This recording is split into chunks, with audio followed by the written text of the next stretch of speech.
ಬೆಳಗಾವಿ ಜಿಲ್ಲೆಯ ಚಿಕ್ಕೋಡಿ ತಾಲೂಕಿನ ಯಡೂರ ಗ್ರಾಮಕ್ಕೆ ಹೋಗುವ ಮುಖ್ಯ ರಸ್ತೆಯಲ್ಲಿ ಹಲವು ವರ್ಷಗಳಿಂದ ತಗ್ಗು ಗುಂಡಿಗಳು ಬಿದ್ದಿದ್ದವು.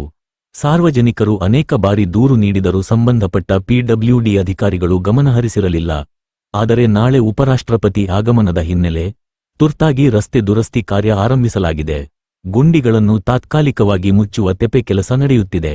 ಈ ಕ್ರಮಕ್ಕೆ ಸಾರ್ವಜನಿಕರಿಂದ ತೀವ್ರ ಆಕ್ರೋಶ ವ್ಯಕ್ತವಾಗಿದೆ. ವರ್ಷಗಳಿಂದ ಬಿದ್ದಿರುವ ಗುಂಡಿಗಳನ್ನು ಮುಚ್ಚದ ಅಧಿಕಾರಿಗಳು ಈಗ ಜನಪ್ರತಿನಿಧಿಗಳು ಬರ್ತಾರೆ ಅಂದ್ರೆ ಮಾತ್ರ ಕೆಲಸ ಮಾಡ್ತಿದ್ದಾರೆ ಎಂದು ಸ್ಥಳೀಯರು ಆರೋಪಿಸಿದ್ದಾರೆ.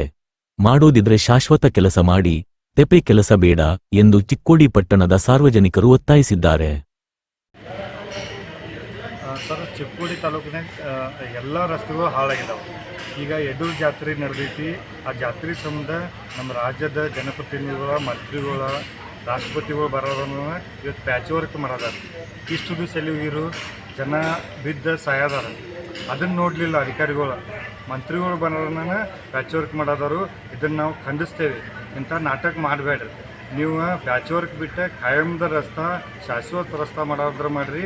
ಇಲ್ಕ ನೀವು ಸಾರ್ವಜನಿಕ ಹಣ, ಜನರ ಹಣ ನೀವು ಪೋಲ್ ಮಾಡುವಂಥ ಕೆಲಸ ಮಾಡೋದಿರಿ.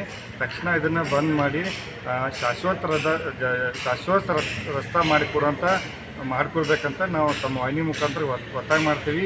ಜನಪ್ರತಿನಿಧಿಗಳು, ಮಂತ್ರಿಗಳು ಬರೋಣ ನೀವು ಮಾಡೋದಿರಿ. ಇದನ್ನು ನಾವು ಸಹಿಸೋದಿಲ್ಲ. ನಾಳೆ ನಾವು ನಿಮ್ಮ ಕಚೇರಿ ಮುಂದೆ, ನಿಮ್ಮ ಆಫೀಸ್ ಮುಂದೆ ಧರಣಿ ಕುಂಡುವಂಥ ಕೆಲಸ ಮಾಡ್ತೀವಿ. ಇದನ್ನು ನಾಟಕ ಬಂದ್ ಮಾಡಿರಿ ಮತ್ತು ಜನರ ಕಡೆ ನೋಡಿರಿ, ಶಾಶ್ವತ ರಸ್ತೆ ಮಾಡುವಂಥ ಕೆಲಸ ಮಾಡಿರಿ. ಇಲ್ಲಾಂದ್ರೆ ನಿಮ್ಮ ವಿರುದ್ಧವಾಗಿ ನಾವು ಸರ್ಕಾರ ವಿರುದ್ಧ ನಿರಂತರ ಹೋರಾಟ ಮಾಡ್ತೀವಿ ಅಂತ ತಮ್ಮ ವಾಹಿನಿ ಮುಖಾಂತರ ಈ ತಾಲೂಕು PWD ಆಗಲಿ, ZP ಅಧಿಕಾರಿಗಳಿಗೆ, ಸರ್ಕಾರಕ್ಕೆ ನಾವು ಒತ್ತಾಯ ಮಾಡುವಂಥ ಕೆಲಸ ಮಾಡ್ತೀವಿ.